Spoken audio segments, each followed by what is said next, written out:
Le temps des fêtes est souvent synonyme d'excès, de desserts en abondance, de repas riches et l'espèce de sentiment que tous vos efforts que vous avez faits dans les derniers mois vont être gâchés par le temps des fêtes. La vérité, c'est qu'il est possible de profiter du temps des fêtes sans tout gâcher vos efforts et de vous restreindre aussi tout ce temps-là.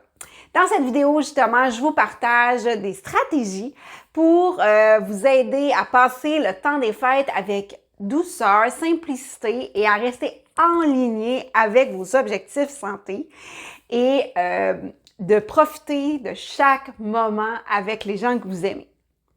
Mais avant, j'aimerais me présenter. Je m'appelle Anne-Marie Lequin. Je suis naturopathe holistique. J'accompagne les femmes justement à retrouver leur vitalité, leur énergie, perdre du poids de façon naturelle et à mieux comprendre leur corps. Je suis aussi l'auteure du livre Mode d'emploi pour cuisiner votre carburant qui est un guide pour vous aider justement à faire des choix en ligne avec vos objectifs santé et à la fin, vous avez de magnifiques recettes faibles en glucides. Et dans le texte descriptif de cette vidéo, je vous propose la possibilité de télécharger un extrait totalement gratuit de mon livre. Aujourd'hui, je vous partage des trucs que j'ai moi-même mis en pratique dans ma vie quand on parle de fêtes. Autant le temps des fêtes que si vous allez à des festivités au cours de l'année. Donc, le premier truc que moi, je vous recommande, c'est de vous concentrer en premier sur les légumes. Il n'y a pas un repas où il n'y a pas un choix de salade, des crudités, par exemple. Donc, d'emplir votre assiette au moins la moitié avec des légumes, ce qui va vous donner une satiété. Il n'y a pas un buffet de Noël sans tourtière, sans dinde ou sans fromage ou source de protéines assez élevée, qu'il y a des bonnes sources de protéines. Donc, je vous encourage de vous concentrer sur ces aliments-là. Oui, la tourtière a de la pâte, mais c'est pas grave parce qu'il y a quand même, c'est très riche en sources de protéines. Donc, d'avoir une bonne partie de votre repas qui soit avec des bonnes sources de protéines. En fait, un piège que souvent on va tomber, puis d'essayer d'éviter de tomber dedans. Ce que je vous recommande, c'est d'éviter ce qui est les pains, les pâtes, les petits craquelins, qui sont des sources en fait de glucides qu'on peut passer à côté. Ça ne veut pas dire de jamais en prendre une bouchée, mais essayez de ne pas concentrer votre repas autour de ce qui est les pains, les sandwichs et tout ça, aller plus vers des sources de protéines plus élevées.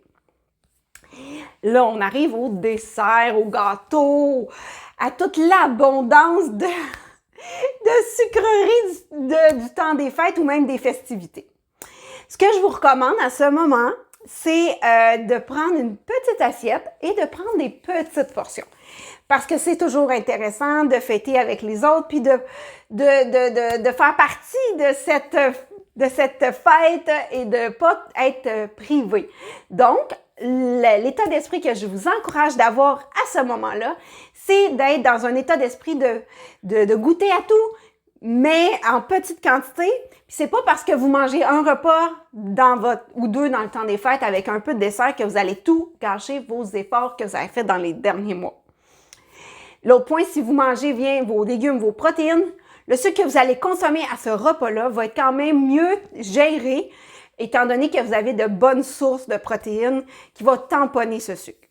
Tout est dans la modération et non dans l'excès, évidemment. Donc, comme vous pouvez le voir, il est quand même possible de profiter du temps des fêtes, des festivités, sans toujours vous priver et d'être justement sans la restriction, puis de vous sentir coupable, parce que ça, c'est important de ne pas vous sentir coupable. Donc, si vous gardez en tête de manger des repas riches en protéines accompagnés de bonnes sources de légumes, avec des petites portions, si vous voulez goûter au dessert, tout ça va vous aider à profiter du temps des fêtes sans être toujours dans la restriction et la culpabilité. Puis aussi, comme je vous ai dit, il y a aussi d'éviter autant que possible les produits céréaliers comme les biscottes, les pains et tout ça. Donc, j'espère que vous avez aimé ma vidéo. Je vous invite à mettre un pouce, à vous abonner à ma chaîne. Et si ce n'est pas déjà fait, je vous invite à aller télécharger un extrait de mon livre dans le texte descriptif de cette vidéo. Je vous souhaite une magnifique journée. On se voit dans une prochaine vidéo.